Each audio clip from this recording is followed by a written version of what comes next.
coming up on this episode of Once a Duck. You can't really hide from how big this game is on Saturday. All that and more coming up on this episode of Once a Duck. Where's your favorite place to take college game day? And I say every time, Eugene, Oregon.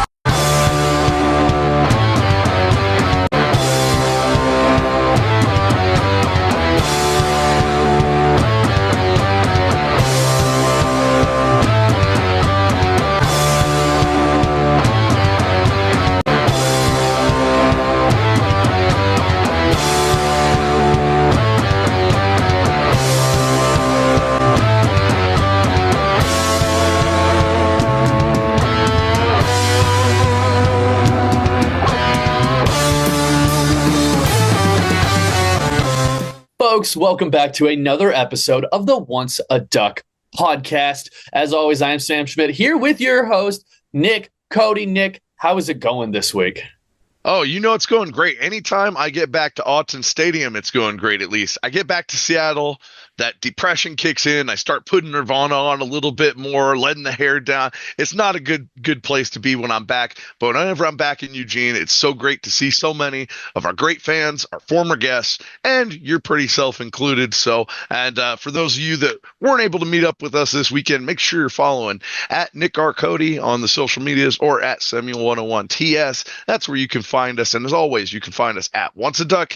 We appreciate all of you guys that were able to come up, say hi, and enjoy the Autzen experience with us, and the last Civil War we get for at least a 2-year span. I know that's going to be a little bit of a bummer, honestly, just in terms of we love being able to make our Civil War episodes, the Platy and all that. I'd be able to have fun talking about all that stuff. So missing out on that matchup for a year, that's probably not going to be ideal. I know there's some people out there that might not be the biggest fan of continuing the rivalry, but I'll tell you what, it's good for the state of Oregon football. It's good for both fan bases. It's fun for the communities. And I promise you this, we're going to get into a situation eventually where, hey, these teams will be a little bit closer. That probably won't always be one of the top hand teams of the nation versus one of the bottom teams in what's going to be the new WAC. They'll probably come at least a little closer at some point. And even if it's only 1 out of 5, 1 out of every 10 years that Oregon State does get that win, it's going to be such a monumental win when it happens that it will probably keep that hope alive for years to come. I say all of this to get out of the way. Keep it going. Let's keep having fun. This is going to be a good rivalry. But this year's rivalry, Nick, tell us what you saw from the Oregon Ducks your first time in Autzen this year. Oh, man, first and foremost, I mean, everybody knows the athleticism that stands out on the field even more than the tape. But, again, just the vibes. It has to be mentioned, the Beaver fans, you know how let down they've been by the season. They were obviously expecting, hey, if we can go out, pull out a couple games here, maybe there's a chance, and that hope is gone, and now a lot of them don't even want to play this rivalry anymore, which sucks, is because that's technically, even after the podcast has started, that was the first game we actually met up at, was a Civil War game, and it's going to be hard not, because, we don't miss those, so it's going to be really, really weird. Other than that, what I saw was a team in Oregon that came out a little bit slow, a little bit sleepy, maybe, I don't want to say underestimating their opponent, but at least not revved up to the full throttle that I think we might have expected, especially, Dante Moore coming off a pick. I was expecting, maybe offense comes out, tries to really light it up right away. And Oregon State came out with an initially good game plan and made our run defense look pretty susceptible again. And essentially that's what I saw. And then a great special teams fake, which you usually need on at least one side of the Civil War game. And great times. And shout out to, as I was saying, former guests we've had and former players. Terrell Turner was right in my section, and then able to hang out with DeAnthony Thomas and Jeremiah Johnson. And we are definitely going to have to get those guys on this season. Let us know down in the comments which of those guys you want to see. Well, besides obviously having a whole bunch of guests we're going to get in here later in the year that we're looking forward to having back on, something that I thought you just absolutely nailed, Nick, was kind of how Oregon came out in this game. And I do want to say credit to Oregon State on this. They were able to, at least in the early going, play this game exactly the way that the Beavers or any opponent who's trying to pull off an upset should play these kind of games. They did a very good job of slowing things down. They ate up over half a quarter with their their second drive of the ball game. They were doing some very quality things out there, right? The very first drive of the game, Oregon comes out, they look very strong. Lamar has that good first run. They're able to get it to Sadiq. And then, I mean, Decorian Moore has maybe the most on his head touchdown catch I've seen at Autzen. And we've been to some games, Nick. Before we even get into that, you were there to see Jeff Mail have a couple of those. I'm sure Josh did as well over the years. Dylan Mitchell might have had one or two as well. But that is some special talent we saw being able to make a play like that. Yeah, it's especially astonishing to someone with lineman hands. It always is just one of those things. As anybody that's ever tried to throw me anything at the tailgate from far away has learned, it is a incredible thing to me. I can't. Again, it must have been the helmets and the Nike gear. Blame Phil Knight. I bet a bunch of the Beavers were saying. Well, look, and we're going to talk shoe duck uniforms here in just a little bit because I need to make it clear just how glorious these things were out on the field. I don't know if it completely translated on TV, but my God, if you were there in person, you were able to see just how fantastic those were. Looking at this first half of the drive sheet, though, it is a little interesting when you take into account what kind of happened and how Oregon State was able to make this as close as a game as it was. At least throughout the first quarter and a half, if you will. By the time Oregon scored their second touchdown, there was only 5:40 left in the second quarter. I think one thing that we saw that was very productive, at least from Oregon State, was that second drive, 13 plays, 64 yards, 7 minutes and 14 seconds, ended with the Anthony Hankerson touchdown. That was a drive where Oregon State, they were very much able to stay on pace, be able to do the things they needed to do, and in the situations where they had penalties, they were able to make up for that, or they were able to take advantage of some Oregon mistakes. One thing I just want to hear from you, Nick, is what did you see from the Oregon State offense, those first few drives, let's just say that first half, that was able to keep this game in the place that it was? Yeah, I was very interested to go back, and I was only able to catch a little bit of the replay, but the way they were kind of holding our linebackers, and they weren't necessarily getting to the second level, and I'm not sure how much of that was, RPO or a part of a read option type scheme there, but it sure felt like they were really able to work on the down guys, focus on those in the run game, and at least be able to set up some running lanes for themselves. And our linebackers felt a little bit hesitant there in that first quarter, especially.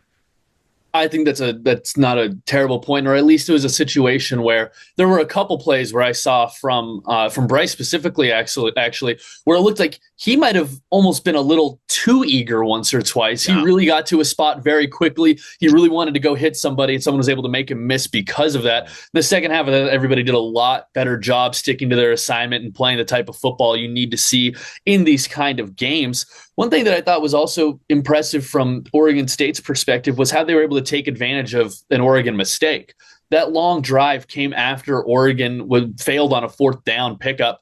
And looking at the three plays that came before that, you had a run for 1 yard, which already, you're 1 yard, you're probably not exactly on schedule where you want to be. The second play was the Decorian Moore drop, which was right in the bucket. It looked like he had it going up the sidelines, just wasn't able to come down with it. After that, you had a screen pass that was tipped, and before you know it, it's 4th and 9. You pick up about 4 or 5 of it. You're not quite able to get all the way there. And then Oregon State's able to have that nice long drive and be able to take advantage of it. I say all of this just to say these are going to be things that really matter this coming week and for the rest of the season.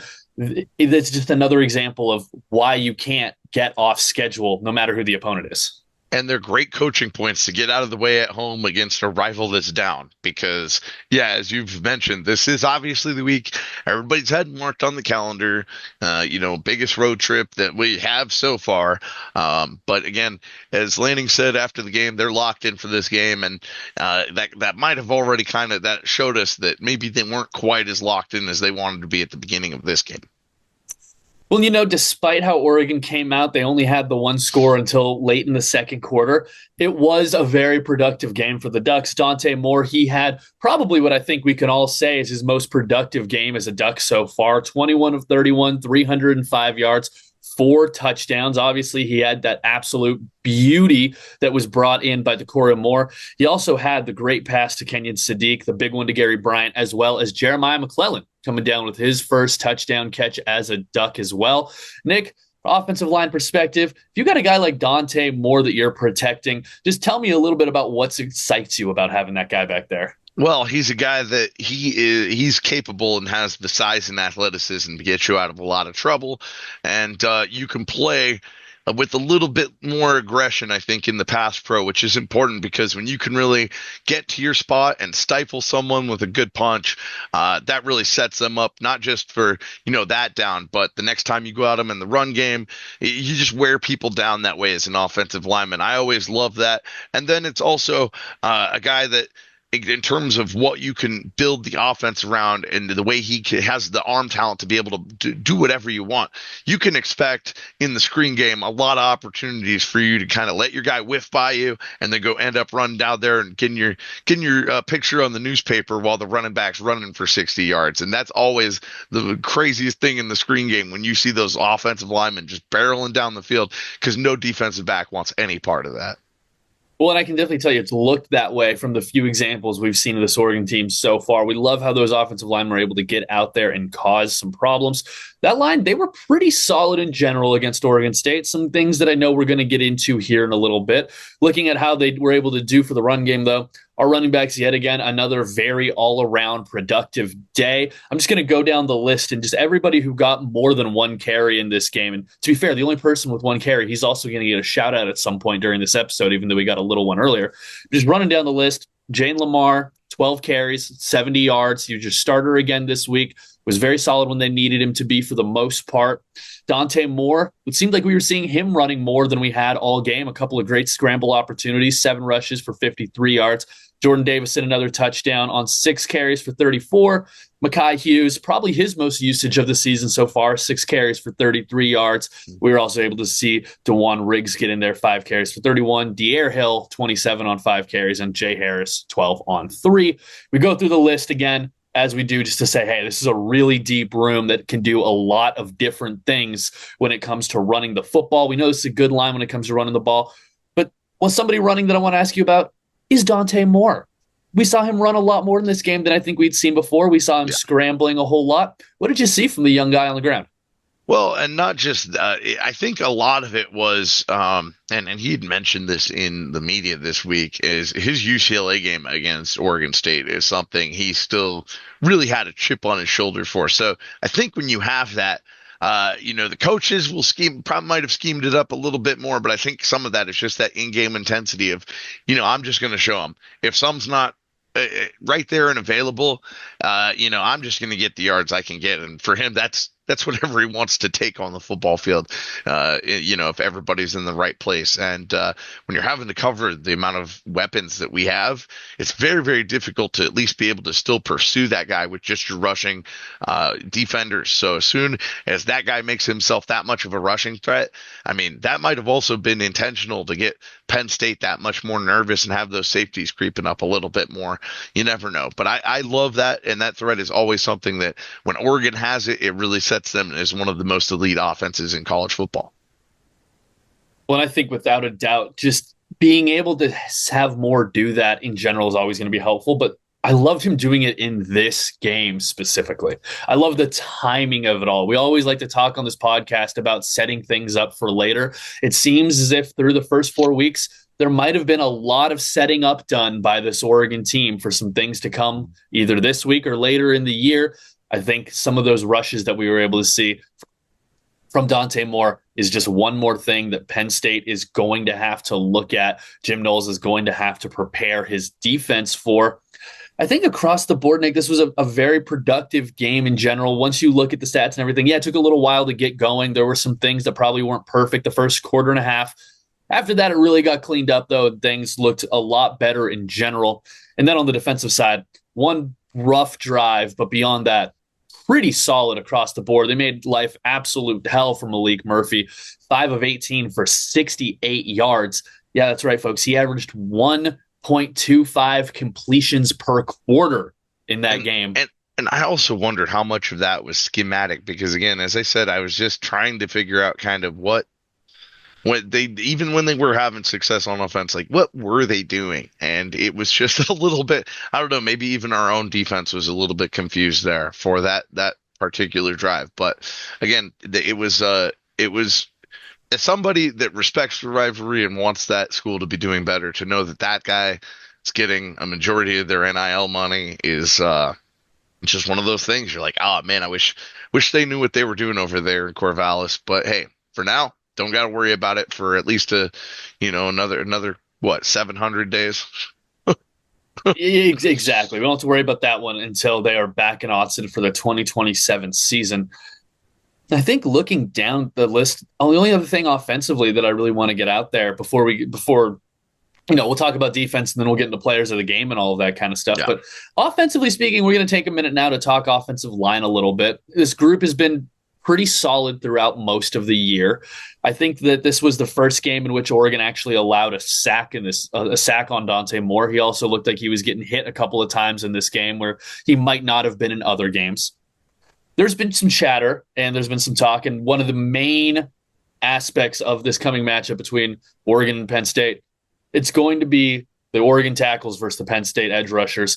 Penn State, they always produce way high quality edge rushers. They're very good at doing it. Jim Knowles is a guy that he's always had great edge rushers wherever he's been a defensive coordinator. He's good at scheming those guys up. For Oregon, you've got two guys who are transfers and who have played 4 games in an Oregon uniform in Isaiah World and Harkey. And I think both these guys have done some very good things. They each individually have some aspects of their game that I think we could see some improvement from.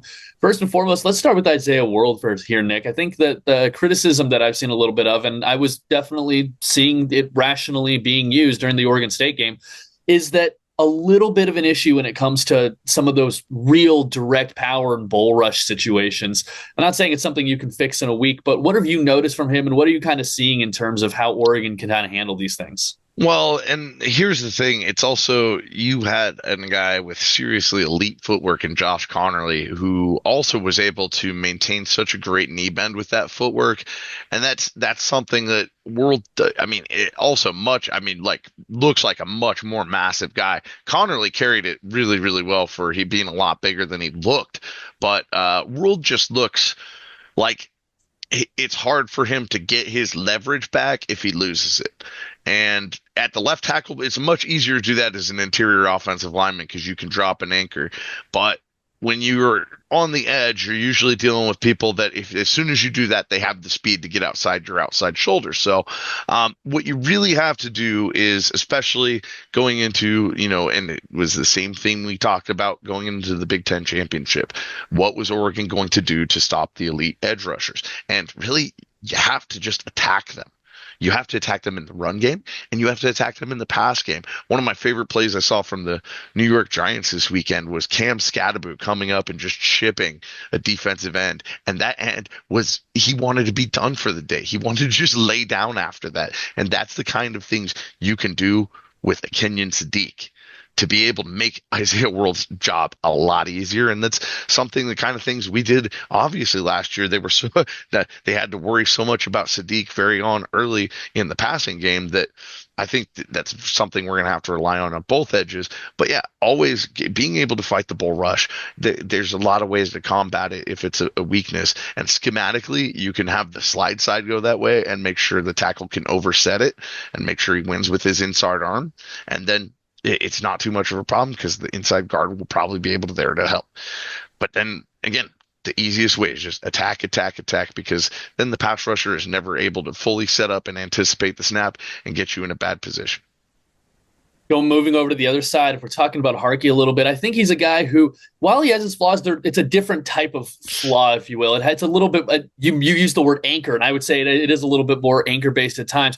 Tell me what you're seeing from him, especially what you were able to see in that Oregon State game and how that might apply moving forward. I thought I might have saw a couple WWE moves out there. I don't know if the WWE ID program's looking at Oregon for anything, but dude, I love the aggression, and that sometimes can get you in trouble. I wouldn't know anything about that, but no, I don't know. I think again, I love what both of them bring to the table, and I think the way this unit is gelled with those guys and Pregnon coming in, and really knowing that we've got 6-7 guys we feel like we can really rely on out there, and even more that at least can, have been in that system and can coach them up and coach Terry's system. We'll get through these growing pains, and anybody that the critique I'm hearing right now, I always taper that by reminding them, remember the critiques you had last year. because at this point we had a whole lot more on the offensive front. And yeah, at least getting him out this early in the season, it gives you a lot to work on and a lot to work through. And you got to remember that we've still got young guys developing that, we might not hopefully have to rely on this season, but when they do, they're going to get a lot better because the reps they've gotten early in the season. So a lot of the focus goes on these starting two guys. But again, Kavika Rogers is getting out there a lot of reps. He feels like one of those Swiss Army knife players that all those reps at different positions is going to make him a beast too. So you got to love seeing that at the offensive line. And again, everybody has their own thing that they bring to the table, but everybody's got elite size and athleticism that Oregon cannot always say we've had, even in my era. Well, and quickly, Nick, just out of curiosity, let's say you're coaching a pair of tackles, right? Let's say for whatever reason, as a court-ordered community service, you're out there coaching some youth football, right? And for whatever reason, while the Disney execs are working on putting together the movie for you guys, you got a couple of tackles that might need a little bit of work. One of them is getting pushed through a little bit too easy. The other one's getting moved around a little bit too easy. What are two simple things you're doing with these guys for a week of practice just to maybe hammer those points home a bit? Oh man, you're doing a push-pull drill. It's as easy as night and day, and you're having those guys pair up with each other. What you're doing, it's funny I said WWE, it's like a wrestling lockup tie. You're getting one arm behind the head, and you're getting one arm either behind, an elbow, shoulder pad, something like that, and then you're switching. And coach blows a whistle and you switch positions, and sometimes not positions, but basically, are you pushing or pulling on the offensive lineman? And the offensive lineman basically keeps his hands behind his back and has to maintain his posture, and it just drills all those muscles that you need to be able to sink in and be able to maintain great pass protection position while you're either getting pushed or pulled. And man, that's just one of those. I mean, they're already doing it, obviously, but you go and at that level, you go and take the best guy, worst guy at handling those things, and you pair them up because you're exposing each other's weaknesses with the best asset the other has. So they're gonna have to learn it.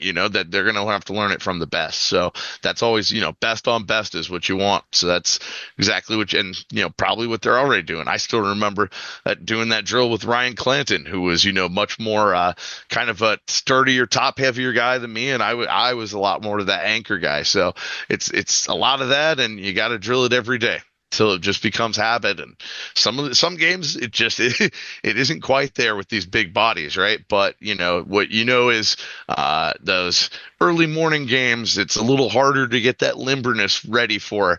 You get to those night games on the road, man. Sometimes you get a little more time to get loosened up, fired up, and you can anchor, blow people up. But either way, I am happy at least with the level of attention to detail and aggression these guys have. So I think we'll get it cleaned up. Well, Nick, we spent a lot of time talking offense. Before we move on to our interview, we should at least talk a little bit of defense for the next 5 minutes or so. And maybe. I think maybe a little bit. But, I think somebody who came out, and I believe he might have had 8 or 9 tackles in the first half alone. Yeah. Was Bryce Betcher. He had 2 solo, he had 10 total. He was getting in on there with a lot of different guys. And I think what's interesting is, he had 10 in this game. 10 total, I should say, in this game. After that, do you know who the next closest was? It's Dylan Thieneman and Aaron Flowers, each with 5, which tells me a couple of things. Number one, we were doing a pretty good job across the board getting everybody involved with what was going on. And number two, our safeties had to step up and make a lot of tackles in this game, and it seemed like, especially on that drive where Oregon State scored, they would have scored a lot sooner if it wasn't for a couple of different Aaron Flowers tackles. Yeah, I felt, again, like you'd mentioned, other than Bryce, it felt like there was some hesitancy from our linebacker position, but who knows, that may have been schematic. But all I know is my favorite story coming out after the game from Bryce was, of course, shout out to James Crepia, always on top of the early information, pressing him for the story. But hearing how he got snubbed by the Oregon State baseball coaches right before he was about to commit, that was having that come out in the press conference after was like, oh yeah, that's why he plays with a little bit extra, especially in those Civil War games, and I love it. And can't wait to see him back up here again in UW, because he knows after the last UW game how much that means to both of us there as Husky haters. But that story coming out was amazing because it was so complimentary to his performance.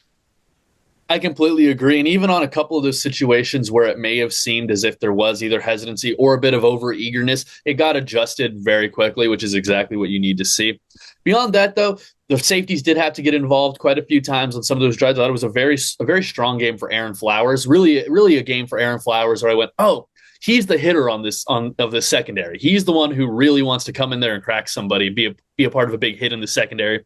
We always need one of those guys, which I love. Also, Tatum and Tione Gray each getting involved in a tackle for loss, Tatum having one by himself as well. I will say, Nick, I think the most telling part of this game, at least to me, in terms of how Oregon was able to shut down Oregon State, especially in the second half. Let's just use the Northwestern game as an example. Oregon, they had a total of 69 tackles in that game. This game against Oregon State, 47. 47 total tackles in this game. And they only had one score that ended in a touchdown, right? That means the majority of those plays, large majority of those plays, ended in tackles right there, and 47 of them only. That means you kept their offense off the field a pretty good amount of that game. Statistically, sometimes you're wondering, why isn't this guy? Oh, it's because the entire team was performing so well that maybe there wasn't going to be room to have as many of these plays and statistics as you normally would. Before we get into our players of the game, though, Nick, is there anything else that stuck out to you about this defense?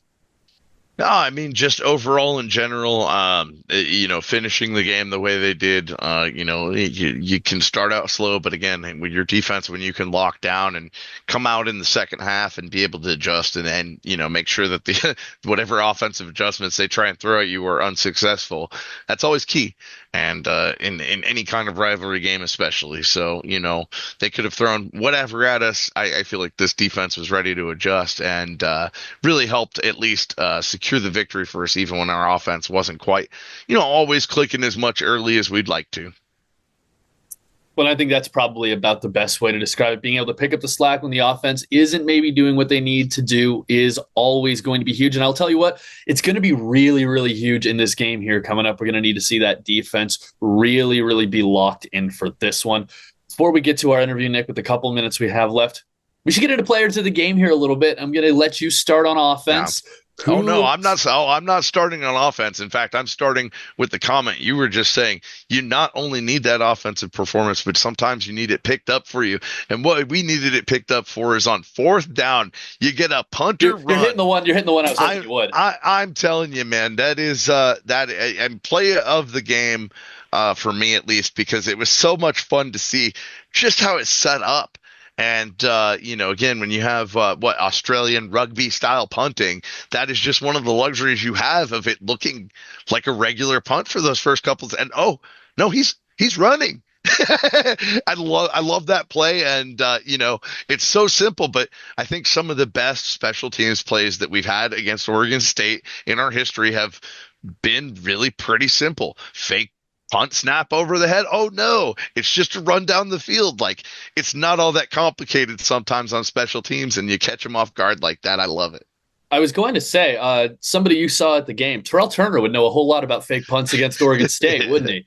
That's somebody who absolutely would get that history. But you know what? I'm so glad you mentioned James Ferguson Reynolds, because I've been bringing him up more and more on episodes, not just because he's been doing more and more on the field, which he has been, but just because this is one of the most fun people on this team, whether it's that you see him in interviews or social media, whether you see how he is out on the field. Not only has he been punting the ball very, very well this season, I believe he had both of his punts landed, I think, inside the 20, or they were both high quality punts.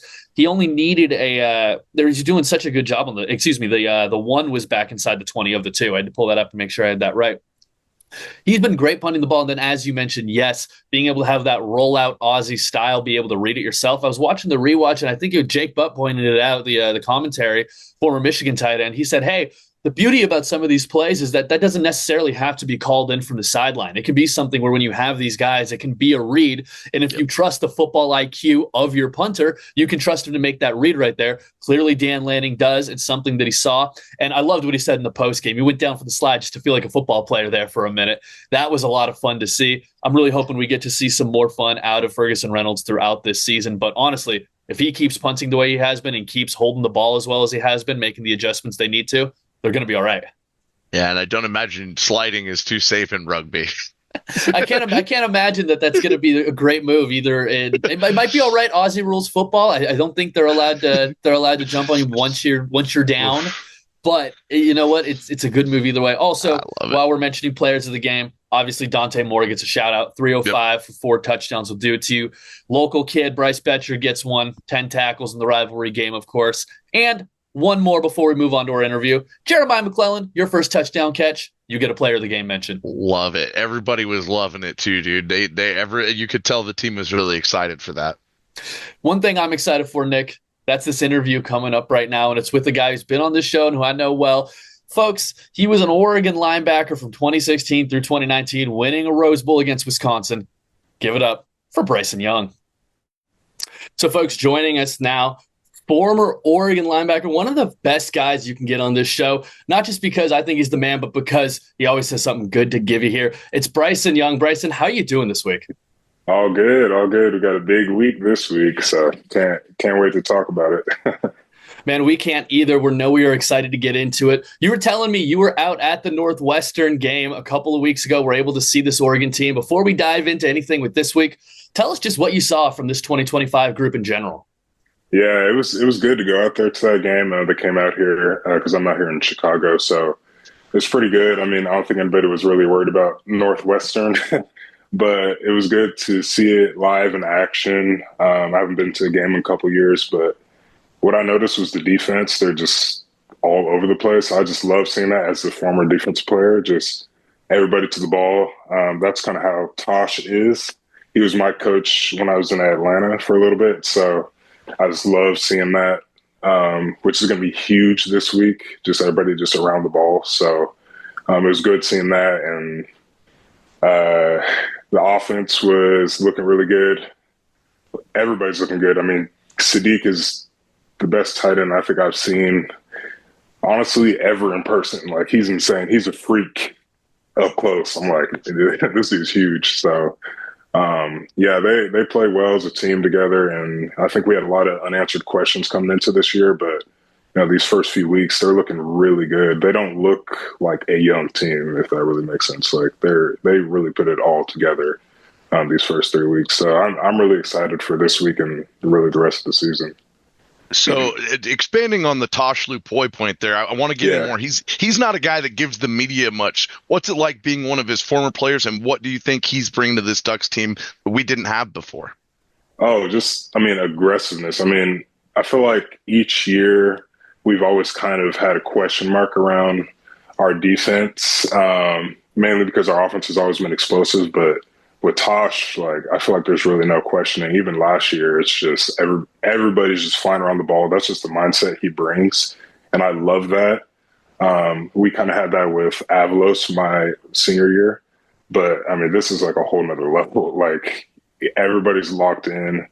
Even the guys who aren't starting, they come in like they're ready to go. So I think that they definitely owe that to him, because he's kind of crazy when it comes to that. He's just he's a freak, but we need that on defense, and it's showing up big. One thing that I really liked you said, Bryson, was you talked about a little bit how this team is, for a young team, doesn't play like a young team, doesn't look like a young team. What are some of those veteran characteristics you think you're seeing on a regular basis from some of these guys, whether they are a little bit younger or if they've been around a bit? Yeah, I mean, the communication on the field, I mean, that's always, for me, like, that's the biggest thing. Usually that takes some time. Usually you have to have some veteran leaders kind of start with that, but like they just kind of got it. Nobody's really playing individually. They're playing as a unit. That's hard to do, especially when you're just starting, playing together. So that was really exciting to see. That was kind of my question mark coming into this year. Because I like how they really played together last year, but losing some veteran guys like Jeffrey Bassa, like, I wasn't really sure what it would look like, but they're on point. And seeing that up close, seeing how they warm up, just little things like that, that answered a lot of questions for me, and it's really exciting to see. Yeah, they're going to need that leadership going into this week. Obviously, Penn State, whiteout game. It's been hyped all off season. What were some of the biggest games for you on the road as a Duck, and what are some of the things that helped from your senior leadership at the time? Yeah, I would say, so my first real year as a starter was when we played against Bo Nix in Auburn.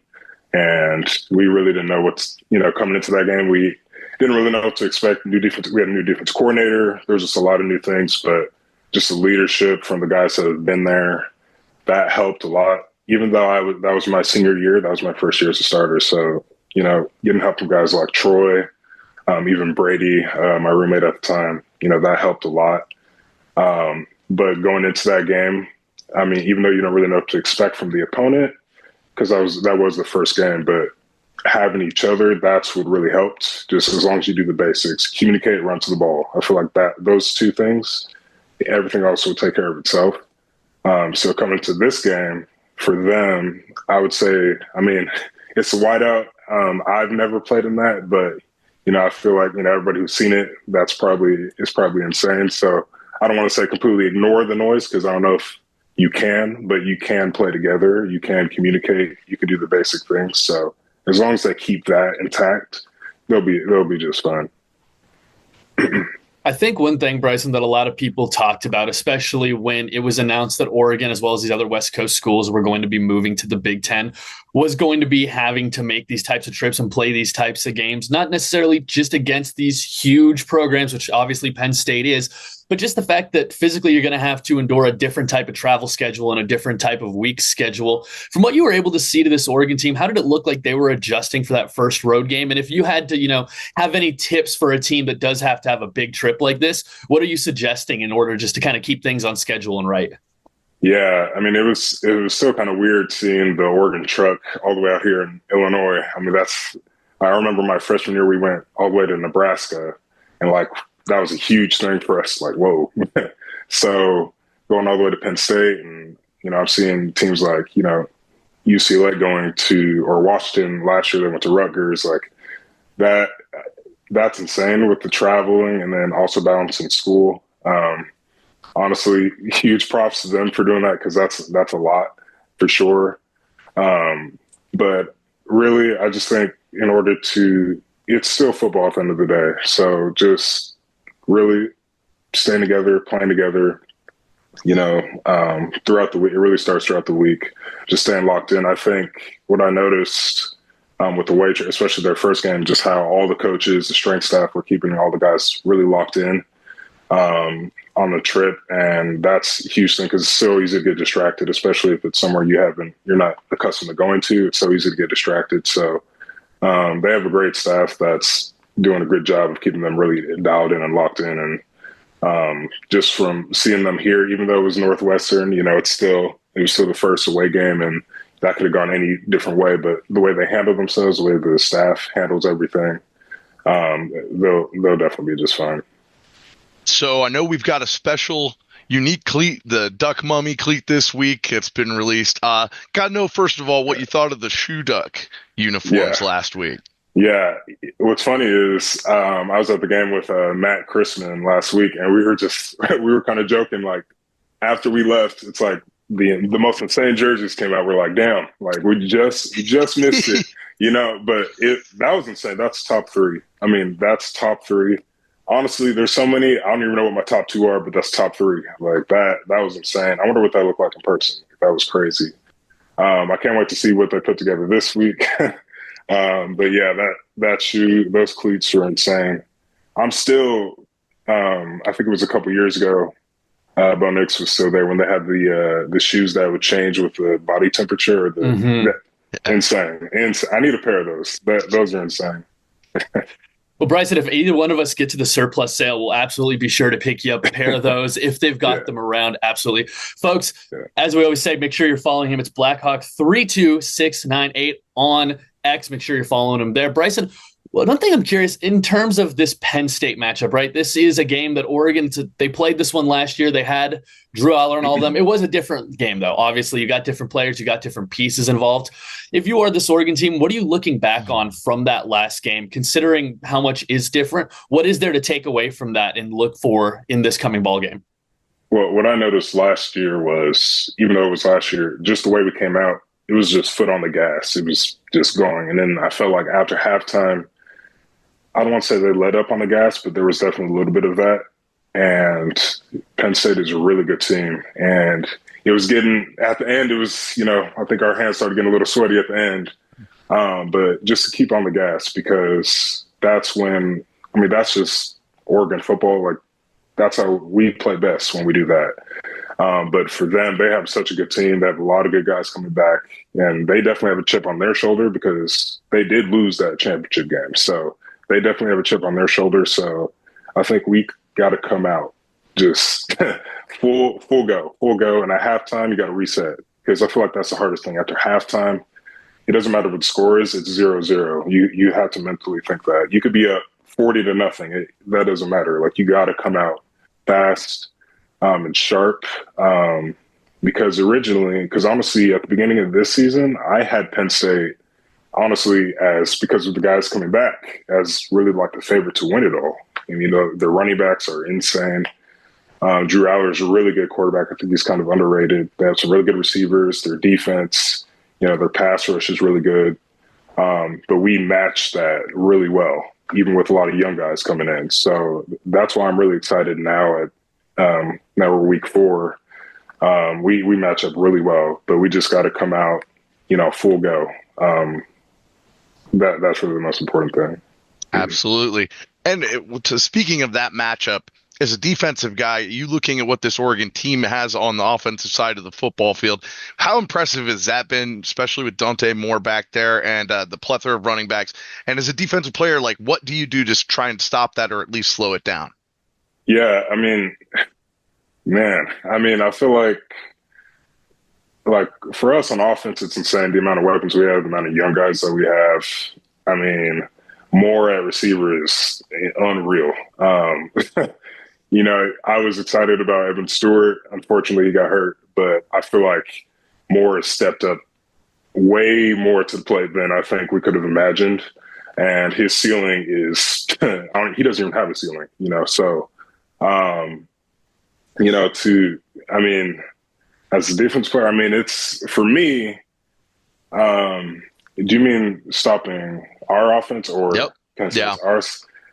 Right, that's tough. Don't give up too much. It's like, no, it's tough because we have so many running backs. The running back room is so deep. That alone, and Sadiq. I don't even really know. I don't think you can stop him. Even in the run game, So, it's going to take really everything Penn State has. But for us on offense, we don't need to do anything, super spectacular. Just stay true. Our run game, our old line is phenomenal. I think if we set the tone with the run, we won't have to worry about airing it out, so, and we definitely could do that. So I'm really excited to see. That's what we're looking at is in the trenches. I want to see what that's going to look like, because that's really going to dictate the rest of the season. So I can't wait to see that.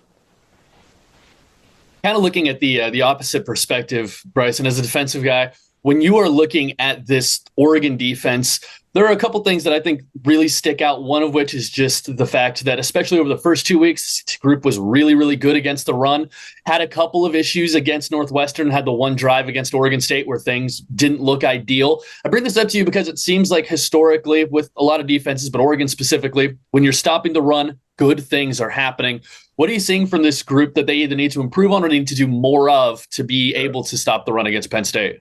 Yeah, honestly, the biggest thing I noticed when I was at the Northwestern game, especially early, was just getting off the field on third down. I feel like that was the biggest issue. And the one thing Penn State does a really good job of doing is getting in that short yardage so that third down conversions are much easier. And in games like this coming up, Penn State is 100% going for it on fourth down. Don't expect to see the punter on 4th and 2. Like that's not how Penn State is, and definitely not in this game.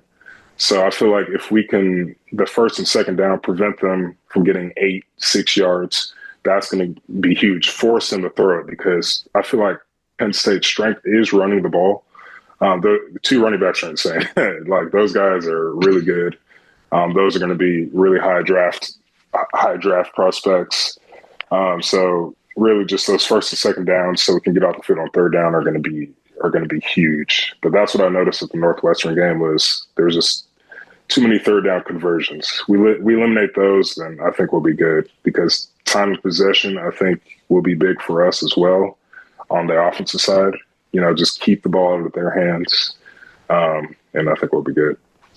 Well, Bryce, we definitely got to know, you got out to the Northwestern game. Are you going to make it out to any other Ducks games this season?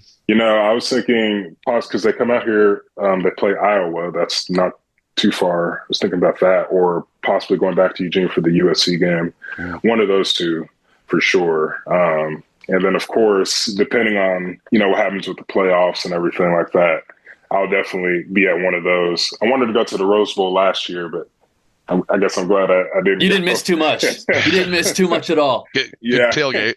Good tailgate. Yeah, exactly. Yeah, exactly. The fun ended at about 2 p.m. Pacific time that day. Yep. After that, it was a little bit of a mess. Bryson, before we get you out of here, I do want to be able to ask you just a little bit more about this upcoming game. It's such an exciting one, and it's one that I know fans are really ready to be able to digest and get into and get excited about. This is one of those primetime games. The entire nation is watching you. NBC, Saturday night. We all like to pretend like those things don't get to the teams and to the players, but we all know that everyone does read, everyone does hear these things. If you're in the position of a coach right now, how are you pitching this game to your team? Are you coming at them with the every game's the same mentality, or are you telling them, hey, this is one of those ones, guys? Well, from when I played my senior year, we approached it every game. You got to go 1-0, which is true. You got to go 1-0. I mean, you can't go 2 or 3-0 in one game, so you have to go 1-0. But you do recognize this is a huge game. It's 6:30, 7:30 game. Everybody's going to be watching it. It's not a noon kickoff or anything like that. All eyes are on you. The venue, 2 premier teams. So it's impossible to erase that from your mind. You just know it coming in. You're going to have a camera. As soon as you get off the bus, there's a camera in your face. So you got to expect that. But also, I feel like just how they were at the Northwestern game, because it's easy to go into games like that and just kind of, I guess, be lackadaisical and not really think, for them, just the way they were warming up, the way they walked in, the way they're walking in and out of the locker room, that looked like it was like a premier big-time game. So I don't expect anything different coming into this. I don't think they're going to be distracted. I think they do know what they have to do. And there's so much experience on the coaching staff alone that they're going to get that drilled into the players. I'm definitely not worried about that at all for them, but it is a big game. I think it's important to always know that it is a big game, but you still have to go 1-0 because there's still a huge amount of the season left. But you can't really hide from how big this game is on Saturday. Absolutely. You cannot. And I love that you mentioned the playoffs. It's a long ways away, but I have to ask, especially players that played with your team, how much would you be looking forward to the potential of Mario Cristobal and the Miami Hurricanes coming out to Autzen Stadium? Something like that you're not missing, are you? Oh, absolutely not. That would be insane. That's crazy you said it, because I was thinking about that the other day. I'm like, what? Imagine that happened, because that could definitely happen. So, I mean, that would be insane. Yeah, I'd have to be there. I think that would be mandatory for me to be there, honestly. So. We would need you to be there and just join the one-step experience for that one. That one would be just a little bit too crazy for all of us to miss out on.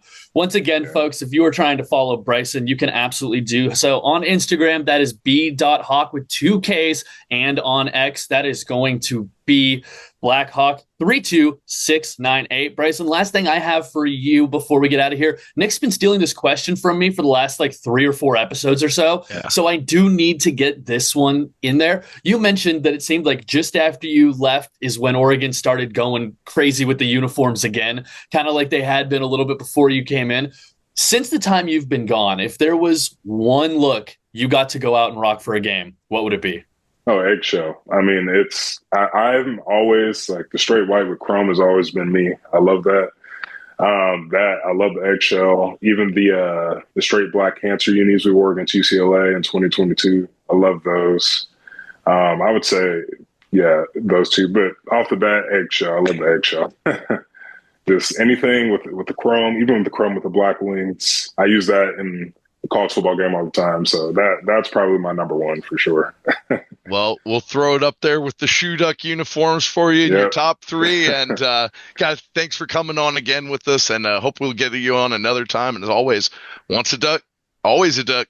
Go Ducks. Go Ducks. Thank you, guys. Thank you. Folks, we love to be able to bring you interviews like that with guys like Bryson Young, somebody who spent time in that Oregon program, who still keeps up with the team, knows exactly what's going on. We always appreciate hearing from him. We also always appreciate hearing from you as well, which is why right now we are going to check out some of the social media interaction you guys have been involved with this week. We asked Duck fans, we said, hey, we want to hear from you heading into a huge game with Penn State. What is one thing you need to see from this Oregon team out on the field to get a win on Saturday? And Nick, we got a few replies I want to get to. One here from Rainsworth 10. This is a good one because I think this is just the most broken down, true version of what's going to happen. Line of scrimmage. Stop the run, and we run whenever and wherever we want. That is absolutely true, Rainsworth. If we're able to do those things, I think this team is going to be in a solid spot come Saturday. Absolutely. And another one we got from at Book of Lugo, Showtime Lugo, a friend of yours, I believe. What's up, Alex? This is going to be a war up front, so I need to see both sides, D-line and O-line, to handle the physicality. Penn State has a good front four on the D-line, so keeping Dante more clean is a huge priority. Defense up front, we need to control the line of scrimmage and make Drew Allen throw. I mean, that's football right there, baby. It all starts in the trenches, create the opportunities when two great teams play each other. You got to try and stop the run, initiate the run for yourself, keep the quarterback clean, put the pressure on theirs. That's great football right there. If you get that and win those battles, the more likely you are, again, to win the football game. But I think another thing those things leave out is turnovers. Got to protect the football. These battles up front don't mean anything if you just don't handle the football right. We've seen it in how many games in Oregon history and in false Oregon movies.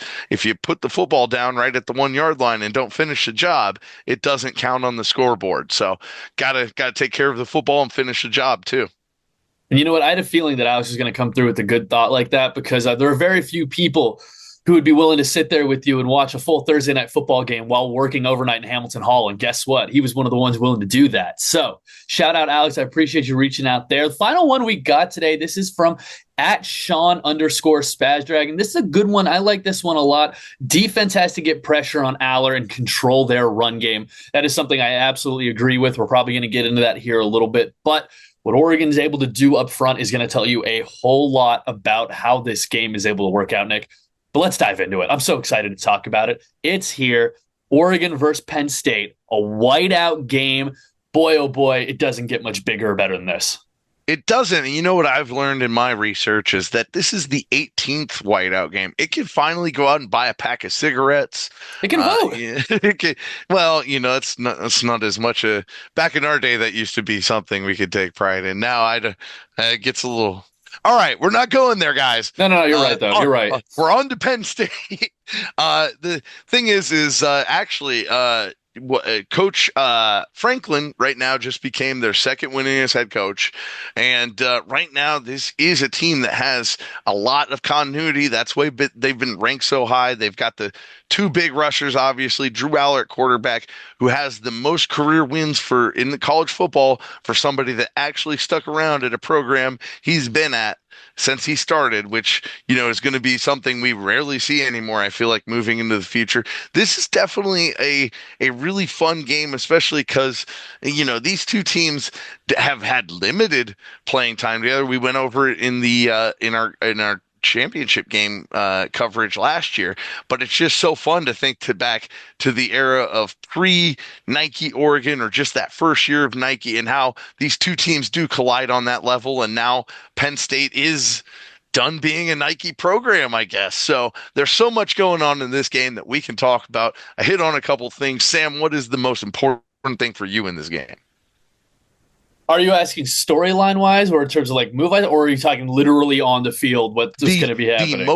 The most important thing to you, I know, you besides uniforms. Of course.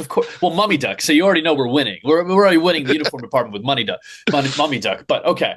So really simply put, I think that there are a couple things that we need to look at here, right?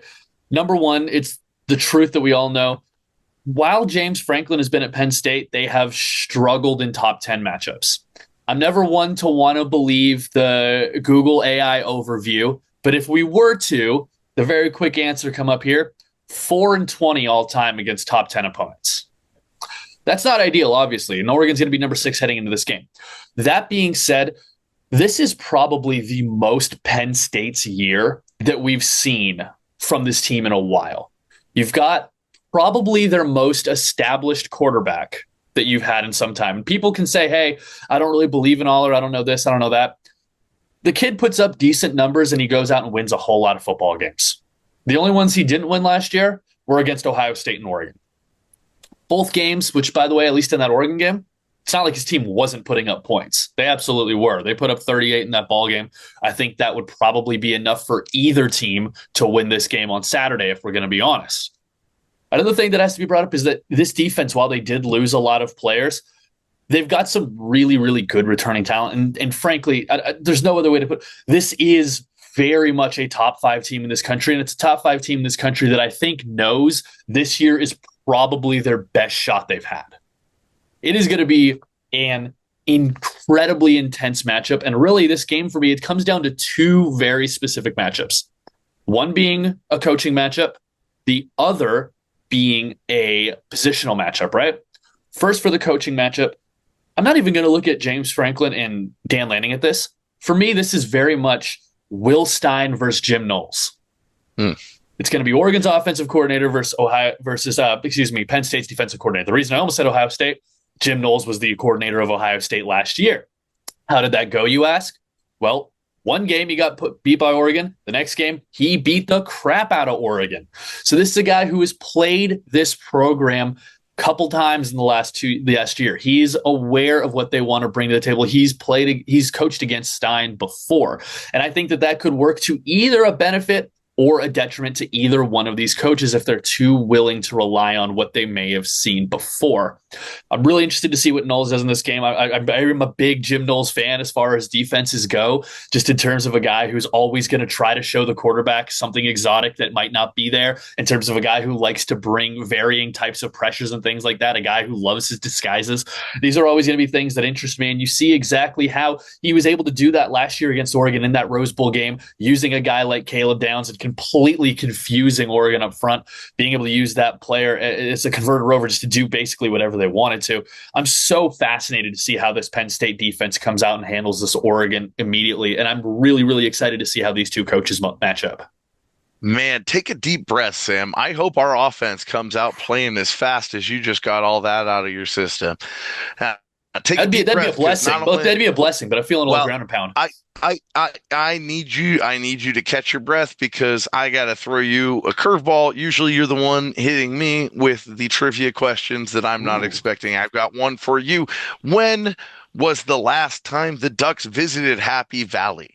Oh, if gosh. Ever. You know what? I know they have. I'm almost certain that they have. I believe that this matchup I believe it's 3-2 all time after Oregon's win last year. That means they had to have at some point gone to Happy Valley. I'm going to guess 79. It was 1964. Ooh, wow. Yeah, that was the last time. But we're probably going to be, there's going to be Oregon fans screaming at the podcast as we try to figure this out right now. Who was playing quarterback for that Oregon team? Wow. You can let us know down in the comments, or let us know down there while socials. I try to search this up.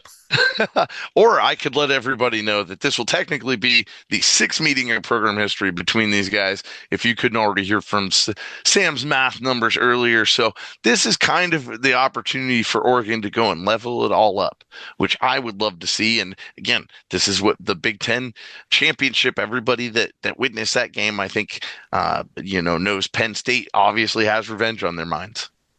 By the way, folks, for anybody who didn't get it in the amount of time that we just gave you right there, Oregon's 1964 quarterback was future Pro Bowler Bob Berry. Wow. Shout out former Ducks. Shout out once a Duck, always a Duck, baby. Put that on your trivia list, Duck fans. We might have just won you a free drink somewhere. So man, that's always fun. Again, looking at this matchup in particular, though, instead of going back, too far, this is just two programs that everybody knew going into the season. All the hype is, this is the major investments you're seeing in college football right now. And again, the biggest reason that, I think Oregon fans feel pretty confident in this matchup based on what they saw last year and based on just the perception is there is that whole conception and maybe it might be an antithesis in this game, but everybody believes James Franklin can't win the big one. And so when he finally does, is it this game? And even now with this current playoff format, how much does this game actually mean in the long run if you do win it? So that's going to be one of the fun things to discuss and find out regardless of the outcome. But I do feel pretty good about the Ducks' chances. Well, and I think in terms of how much of an effect does this have on college football or like the season moving forward, that's obviously different now than it was in the last formation of the playoffs, which was different than the BCS was, right? Yep. Like every single new iteration, there's basically been a little bit more room to screw up, if you can take it that way, right? You've always before BCS era, basically, unless it's 2007 or another really weird year, you got to go undefeated. Whereas when it was the 4-team playoff, one loss max, and even that might do you in, right? Now you're in a situation where realistically, if you are a top tier team, even Notre Dame right now, sitting here at 1-2, not totally out of it, really not totally out of it. You can still make things happen. That being said, I will say exactly where this game does probably matter. Big Ten championship race. The Big Ten championship race is where this game is going to be absolutely huge because I think just about anybody is willing to look and say, hey, unless Indiana really is that good, it's probably going to be two of Oregon, Ohio State, and Penn State. I think everybody's pretty comfortable saying that, again, unless Indiana's great or unless, I don't know, USC or Washington or whoever, just somebody just keeps winning who's been winning so far. The way Indiana played Illinois, you never know. Yeah, exactly. The way Indiana looks great against Illinois. Washington's been putting up points all year. USC keeps winning. We'll see what happens, right? There's still a lot of things to get figured out. But if we're just going to look at this on paper, everyone sees the Big Ten as a little bit of a big three right now, and this is going to be one of the only two games this season between those big three programs. Oregon plays Penn State a little later in the year. Penn State plays Ohio State. That game is going to be played. I believe that's going to be in Columbus. So I don't want to completely mark that one up to the Buckeyes yet, but they've got a incredibly good record against Big Ten opponents being played in the Horseshoe. So if you're Oregon in this game, you might have to look at this as, hey, we might not be able to fully control our own destiny within the Big Ten if we don't win this game. Because Penn State wins this game and then they go lose to Ohio State, they're still your 1-2 in the Big Ten Conference. They're still going to play each other for the championship. Who knows with playoff seeding how much that championship matters? But I'm willing to say for everybody in that locker room, for everybody within this program, being back-to-back Big Ten championships means as much as, just below being a national champion. It's one of those things like this game, it's intense. And something that really encouraged me about, what Bryce said was that Bryson, he was saying that, that when at Northwestern, he saw the team taking that as seriously as a big game. And that's what makes me think when people debate, oh, do we even want to be in that championship game? I think, yeah, you want the opportunity to go out there, Indianapolis, and, show everybody that this is the prominent program. We came in, we're the keystone species and now the dominant species, and it's about establishing that. So I really love that attitude of taking every single game you can and trying to win it, because why not? All this time sitting here trying to think about what Ohio State did, that's always been Ohio State's MO. They've only won championships in the last couple of years through turmoil, through scandal, through whatever the hell. That's not the way the Ducks are going to do it. We're going to work to it the right way, and I'm really excited for this game and what it's going to say, not just for right now, but it's going to give both teams a lot to learn from, and those teams are going to get better and hopefully both be in the playoff position and represent the Big Ten. Because, yeah, you look at college football right now, there's a lot of teams there in the Big Ten that could do it, and I don't want UW to be doing it, so I'd rather have Penn State be doing it. I mean, I can list about 17 other Big Ten teams I would rather see doing it than Washington. There might be a couple close, USC, Ohio State. We'll add Notre Dame just if we can boot UW out. Oh my goodness. I would love to see it. Notre Dame's not giving up the NBC money. They're not giving up that NBC money. True. Folks, we do got to talk about this Nittany Lions team a little bit. And yes, this is the number 2 team in the nation for a reason. They are absolutely stacked. Let's just go through a little bit, talk about this roster. Obviously, we all know quarterback Drew Aller. He's been there. He is, I believe, a junior this season with this team. And honestly, he's the kind of guy that really senior, excuse me. He's a senior on this team. Yeah. And really, he is the kind of guy that you don't see a ton of anymore in college football. He's been there the whole time. He's been coming up through that system. He's been improving year by year. So far this season, he's completing 64.8, almost 65% of his passes, 626 yards, 4 touchdowns, and an interception. He's been doing everything they need him to do. There hasn't been a situation this year where Penn State has needed him to go out and absolutely be the man. And because of that, they've been very consistent. They've been able to play a very well-balanced and, dare I say, almost maybe even a little bit of a vanilla style of football, unlike Oregon, who maybe was doing a lot of creative things to put things on tape, give Penn State a whole lot to watch and deal with this coming week.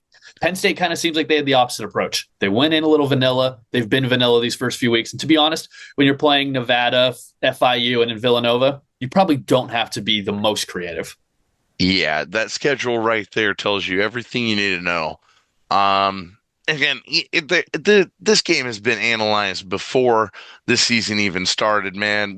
Everybody's already talked about, and again, both of these teams, the reason their rankings have just kind of stagnated where they are is because they haven't played anybody yet. This is the real first true matchup. And again, all the talk's been had. It's going to be played out on the field.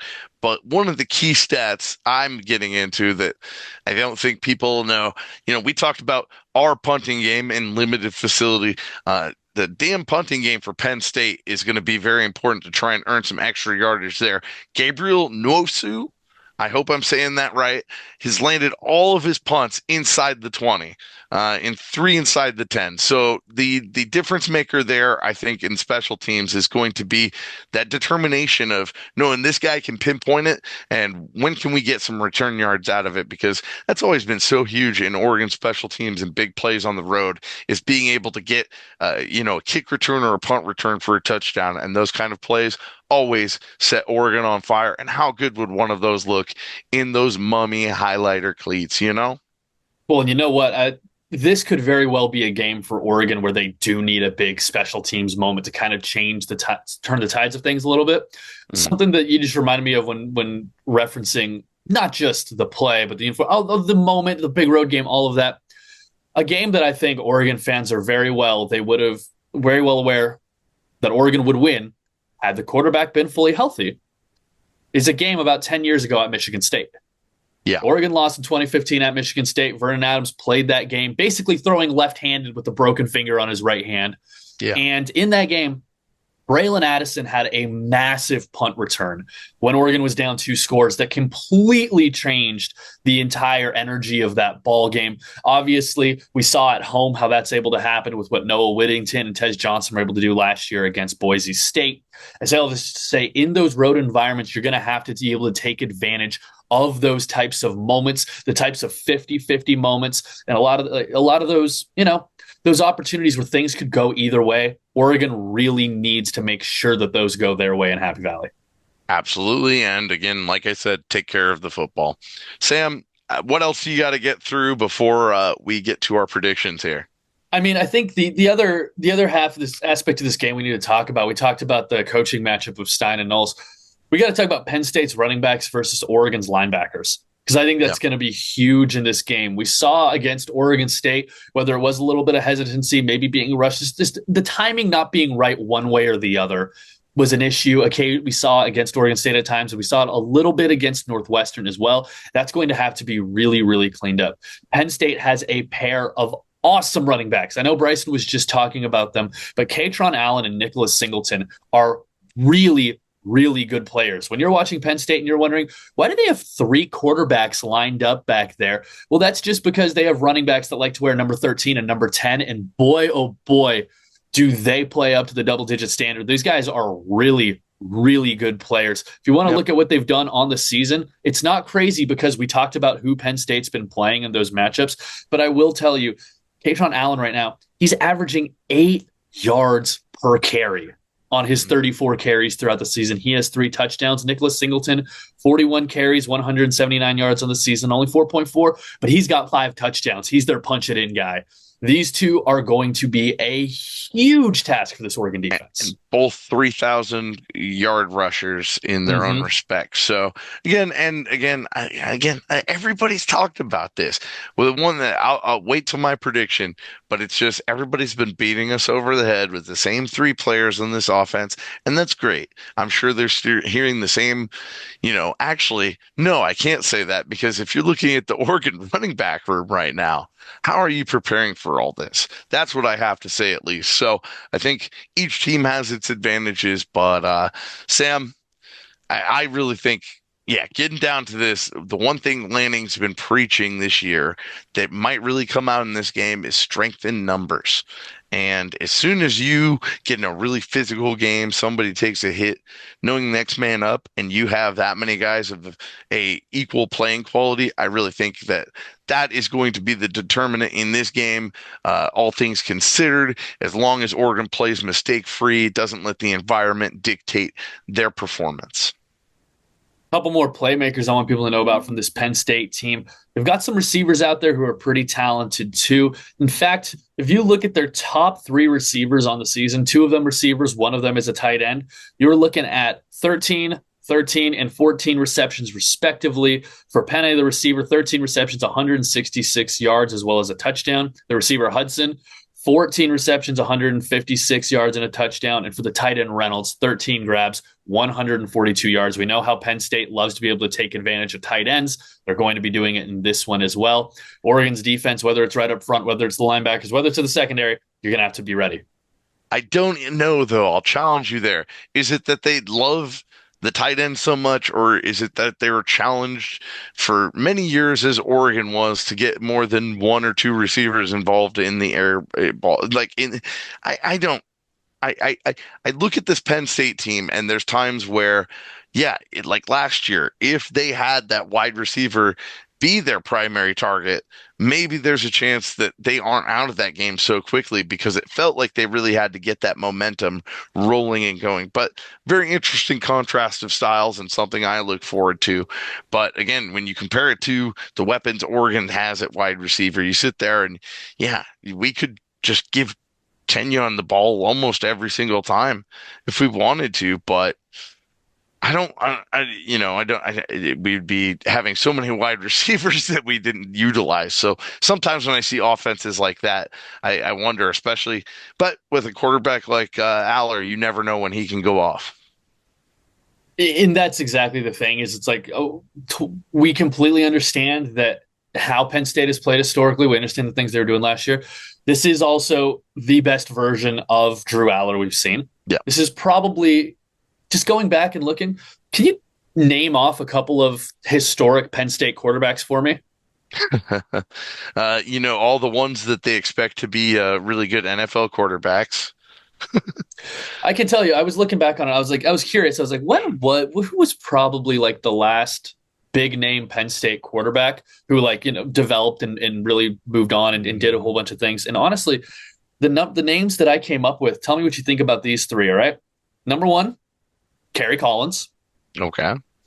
Been a minute, maybe. Another one, Todd Blackledge, going to be on the call for that game. Okay. And nobody of late besides Drew Aller. They've had guys who could go out there and make plays and do the things necessary to get the ball to the tight end and hand it off to Saquon Barkley. For sure. Those things have definitely happened. But also, Drew Aller is one of the best guys that they've had at that position in a while. And whether or not he's able to deliver this weekend, we'll see. But it's not something that you can overlook easily, or that I'm willing to overlook easily. And I think you're absolutely right. So much of this game will come down to whether or not he's able to deliver at the expected point where so many people have him. I think there's so many people, like Bryson said, that picked Penn State going into this year, or that really liked Penn State going into this year. And I think a whole lot of that came down to faith and trust that Aller could be and would be the guy people thought he could be. Well, and yeah, and when you're in a game like they were in the title game last year, why not come back with everything you're coming with? That's kind of the format for what you're going to try and do if you're going to have a cohesive college football team that has a chance to win it all. You got to have at least the right amount of guys that have been there, secured your program, and the right amount of guys that you've brought in from the portal that help add to your deficiencies. But with that, Sam, we got to get to our predictions right now. I got to ask you, what do you see for this game? Oh, Nick, I've been going back and forth about this one. I really, really have been. I feel the most uncomfortable. I feel more uncomfortable about this game probably than I did Ohio State at home last year. Frankly, I went into the Rose Bowl game too confident too. I felt more confident about that game than I did the first Ohio State game for whatever reason. And I think that was all plenty of reasons. There were reasons. We were all huffing the hopium a little bit, but that was also an undefeated team that looked very, very good through 13 games. Excuse me. I do think that some of the issues that Penn State was able to point out that Ohio State took advantage of in that Rose Bowl game are things that Penn State's going to want to take advantage of again. They're going to want to establish the run. They're going to want to get Oregon off schedule offensively and put them in third and long positions. And they're going to want to kill clock and slow this game down. And because of that, I think that we will probably see fewer points out of this Oregon team than we have all season. I think it's going to be a tight game, maybe an ugly game at times, just in terms of both teams having to go back and forth and each of these defenses being really, really strong out there. That being said, I really, really think this game is going to 100% come down to Dante Moore. How are you adjusting to this environment, to this game, to what we're seeing here? If he can go out, deliver those back shoulder passes the way he was against Oregon State, if he can go out there, run the ball efficiently, and get this game into a place where this Oregon team at the end of the game is looking at a final drive, I feel really, really good about it. If they are constantly behind schedule and trying to play catch up all game, it's going to be bad news, Nittany Lions. It's going to be really not fun. Final score prediction for this one. Let's go with this. Oregon 31, Penn State 34. I know it's rare. It happens every once in a while on this podcast. This will be a learning experience for Oregon, and I'm willing to bet they make it up later in the year. All right. Well, I'm glad Sam got all that out of his system. As you guys can tell, he's very, very nervous about this game. I, on the other hand, look at who Penn State has played, look at James Franklin, and I look at my confidence in this team to establish themselves. And man, knowing Dan Lanning was already locked in on this game, in these post-game press conference after the Oregon State game, let me know everything I needed. I think it's strength in numbers. I think everything Coach Lanning has preached has been really important. I think that Rose Bowl has really changed everybody that's on this team into realizing that their focus has to be single-minded every single week, and you can't slip up. And if you do for even a second underestimate your opponent, you're done for, and you can embarrass yourself. And this is one of those situations. If you aren't disciplined, it could be an embarrassing game. We've seen teams come here in the past. In fact, Sam, the last Big Ten current team to go back and play in one of these whiteout games was Washington, that went and lost 35-6 down at the last whiteout game that they had against another Big Ten opponent. But you know what? We aren't UW. We're a different team than that 2024. And you know what? The biggest thing is, I think the biggest thing Oregon is going to be able to do is maintain the positive momentum of the football. As long as we can continue to get positive yards every play, that crowd, I mean, that it's going to be insane. But it's not Autzen Stadium. These players know what it's going to be like. I have it coming down right now to Oregon 28, Penn State 20. Ducks win by 8 points. Nick, I love that. I would love to see that happen. I would love for my nerves to be completely unjustified and for this team to come out here and look absolutely awesome on Saturday night. And you know what? I wouldn't be surprised if they did. I know I said I wouldn't be surprised no matter which way it happens. I'm not going to sit here and be like, well, I was shocked. I could never. No, I could for sure see it happening. I think it's one of those games where if these teams played 10 times, it's 5-5. It might be 6-4, but it's probably 5-5. These are two really, really good football teams, neither one of which has had quite the challenge yet that the other one is going to present. And boy, oh boy, it's going to be a really fun ball game. 4:30 Pacific time on NBC. It's going to be an absolute blast. The black and white uniforms against the whiteout with the blue for Penn State. Oh, it's going to be a classic Big Ten matchup in the kind of game that we were sold on moving to this conference. Yep, and depending on where you guys, I hope you guys in the Seattle area go check out GameWorks. I'll hopefully be there. I do have a show that night, but we'll hopefully stop by for a little bit and be able to enjoy it. And again, guys, thank you for supporting us. Man, we got to get out of here. I got to put the shades down. Hopefully, as much shade as you guys throw Sam in the comments for picking against the Ducks. I appreciate. Someone on this podcast has to do it every once in a while, Nick. It has to happen every now and then. I'm willing to do it, but not when it's against a team I've only seen play FIU. It's all right, guys. See what happens, we're getting out of here. Let us know what your predictions are in the comments down below, and please like, subscribe, and share. Remember, once a Duck, always a Duck. Appreciate you guys. See you in Autzen Stadium in a couple weeks.